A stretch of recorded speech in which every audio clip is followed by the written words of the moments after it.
Okay, and before that, all the college, little clubs had generally been Latin. Okay, so Phi Beta was one of the first ones to do Greek. Greek's better than Latin. And then, so in the 1820s, it became very, not gauche or whatever. You didn't want to be a member of a secret society. So the Phi Beta Kappa, first at Harvard, went open, became an open society. Okay. And then the Phi Beta Kappa, in 1832, two members of Phi Beta Kappa, George Huntington Russell and Alphonso Taft, then formed the Order of Skull and Bones. And William Huntington Russell had been in Germany going to school before then, and the Skull and Bones is an outgrowth of a German secret society, of the Thule Society. And what's their goal? Their goal, I don't know. I'm not a member. They don't tell me. But it seems that their goal is to control things. Okay, control our future and control our kids' future. Control our future and control our kids' future. Okay. Yeah. I mean, one of the first things that Skull and Bones did was to take over the education system. Okay. They brought over the Prussian education system. Okay. The Prussians were very upset when Napoleon beat them. Okay. So they took the actual kids, okay, by bayonet point and had compulsory education. And instead of teaching how to think, they teach you what to think. Okay, and so William Huntington Russell was the scion of Russell and Company. Okay, which was the third largest opium smuggling concern in the world. Okay, and opium creates a huge amount of money. Okay, they say that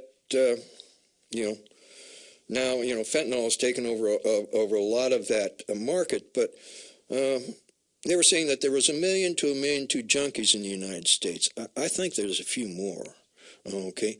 And 1 million to 1.2 million, that takes a ton a day, okay, that needs to be passed around to people, okay? Now, there's some people that can, maybe get a month's supply. There's some people get a week's supply. Some people get a 3-day supply. Most people are daily opium intake, okay? So, you look at Russia. Russia is 5% of their population is daily opium intake. China still has the largest amount of people that are daily opium intake.